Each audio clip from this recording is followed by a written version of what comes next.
Okay, today we're going to be doing another sketchbook tour. Hooray! I know you guys were super sad that I hadn't done another one, and I said, you know what, I can fix this problem.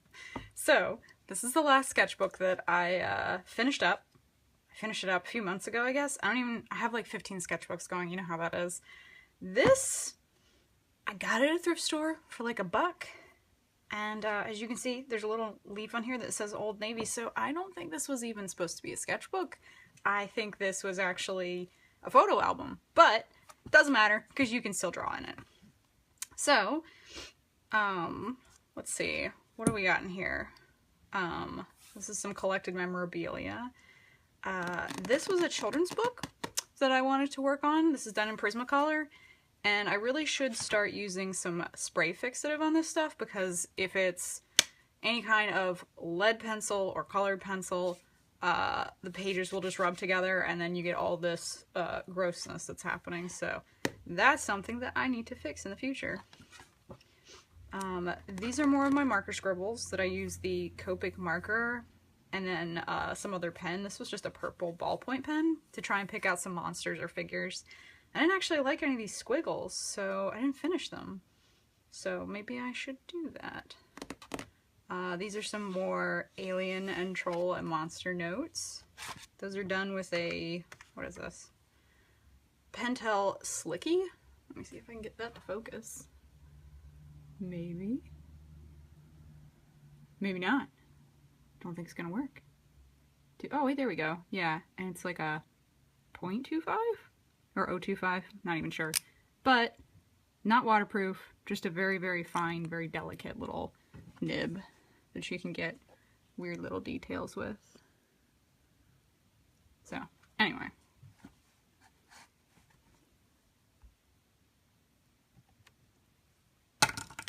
What else have we got in here? My sketchbooks are where I do a lot of my writing. So, honestly, in my sketchbook videos, you're not going to see a lot of finished work.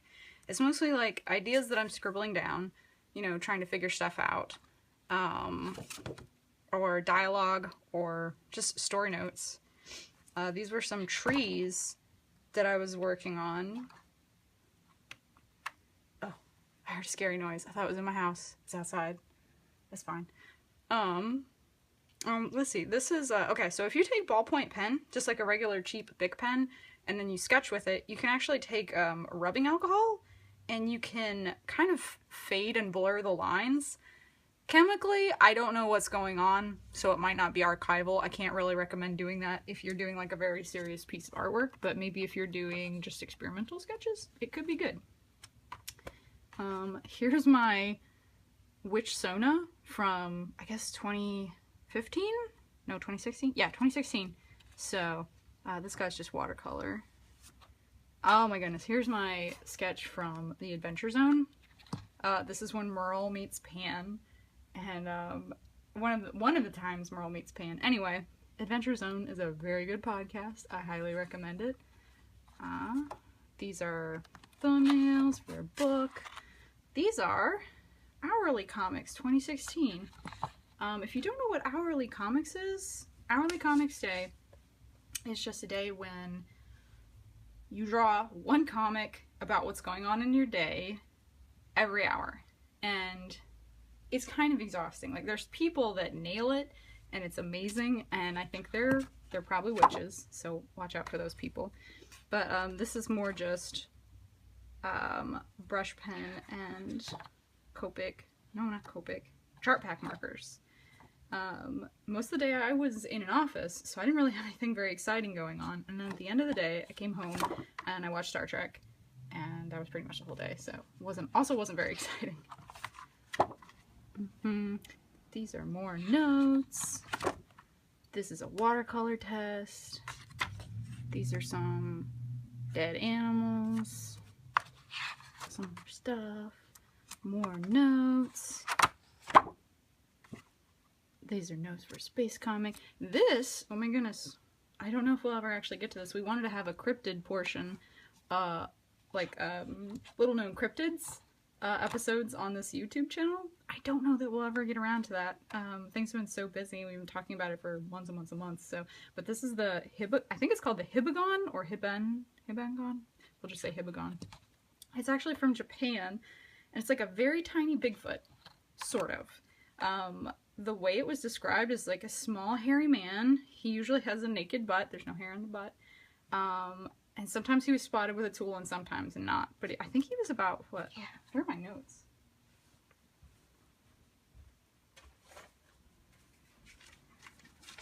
I found my notes for it. Oh, Hibagon or Hinagon, Japanese Bigfoot. Sightings in the 1970s and 80s in the Mount Hiba area. Let's see. Lives in forests. Black or chocolate brown hair. Let's see. About 5 feet tall. So not smaller than me. Probably not too intimidating. Although I gave him a little bit of a glare.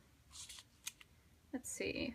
Yeah, but basically the way that they described him, he sounded just a lot like a macaque. So that's sort of how I drew him. Anyway, now you know all about the Hibagon. These are some flymen. They are also in chart pattern marker. I was watching which one was it? The Vincent Price The Fly, which is pretty good. Maybe not quite as good as the Jeff Goldblum one, but considerably less gross. So here's my handsome scientist fly, and then just 2 other flies. Now, this is notes for a comic I'm doing about cats who travel through time. It's called Kitty Cutthroats. I actually have the first comic here. It debuted at SPX, and I will have it for sale somewhere online if you're interested in a copy. This is just issue 1, so there'll be a few more issues. These are just the notes for when I was writing it. They don't look like a whole lot. Here's the first character designs. I think those are actually in the book. We've got Lionel, Tomiao Mitsu, Hops. This is Arturo and Courtney and John. And those are our main characters. Little costume notes. Notes about dogs, dog culture, mouse culture. Notes about a different story. Oh my god, my notes. This is mostly what the sketchbook is. This is a piece that I did. It's like a memento mori. I think I have it for sale in my Society 6. Oh, here. I put this. I actually cared about this drawing, so I tried to protect it. I put this little cover on it. This is just tracing paper. This is, I want to do the sci-fi comic. I don't have enough time to work on it right now, but I still like to sketch it sometimes. These, oh my goodness, I realized I don't know anything about fashion or footwear, so I was trying to learn. I wanted to do a short comic about Puss in Boots, but with updated shoes. Never got around to that. Might go back to it. Let's see.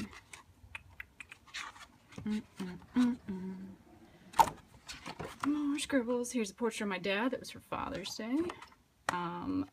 Here are some, these are pieces of Junkrat from Overwatch. I was trying to learn how to draw him. Sketches. This is Lars from Steven Universe, who is an amazing, amazing character and a gift to us all. And I guess that's it. Yeah. So this one was pretty short. I just kind of wanted you guys to see that. I also have, because this one was so short, an old portfolio, and by an old portfolio, I mean the only portfolio that I currently have made up. I was sad to say, I realized this the other day. This is my college art portfolio, and I got real sad because I whipped it out to show it to somebody, and I was like, this is ancient artwork, but it just is basically reminding me that I need to update my current physical portfolio as well as my online portfolio. But this is what I had when I graduated from college. It's a handmade book. I took a bookbinding class. These are all different papers and things that I either hand stained. Oh goodness. Anyway, and cut up and made into this little book. But this is basically what I graduated with, and had to take around to people, which was terrible because I very much wanted an illustration job. That's what I like doing. I like doing fantasy illustration, children's book illustration. And then I would go around to design jobs, and this was my portfolio. And I was like, well, this is what I got. This is what I can do, guys. So I'd recommend having an illustration and a design portfolio. This is side 2, guys. It's a secret book. Check it out. This was some scientific illustration from my scientific illustration class. It's about these little worms that will get into fish, and they can get into people, and it goes bad real quick. Self-portrait. Let's see what else. This was for a local market. More scientific illustration. And more fantasy illustration. But anyway, it has just made me realize that I very much need to go and create a new portfolio that actually reflects my current work. So, because, I mean, like, this is, you know, it's cute or whatever, but if I hand this to people and I'm like, yes, I'm applying for the graphic design position, this is useless, so gotta update that. Let's see what else. This coffee, it's so good. Oh my goodness. I also just got, well, I didn't just get back from SPX. I got back from SPX a few weeks ago. It was very good. Just want to give some shout outs to different people I bought their zines. Natalie Reese did Cat Wizards, super good. You guys need to check it out. Doki Doki High by, oh my goodness, there's 3 names on here. Christine Wong, Jade Armstrong, oh my god, I'm so sorry, Manuela Martins. So, very good. Very cute. Irregular. I like this one a lot. We actually did a trade for this, it was so good. Written by Kate May and Trevor Bream, illustrated by Kate May. If you like cryptids, you're gonna like this. And then this one, Witches, Dragons, Magic, and Cats. 3 short stories by Carrie. Oh my gosh, Peach? Oh, Carrie, I'm so sorry. Anyway, you also drew me like a beautiful taco from the Adventure Zone, which I still have. So, you should check out all these artists. They're super good. They're very nice people. And they make good stuff. So, go do that. This episode has been brought to you by coffee. Good night.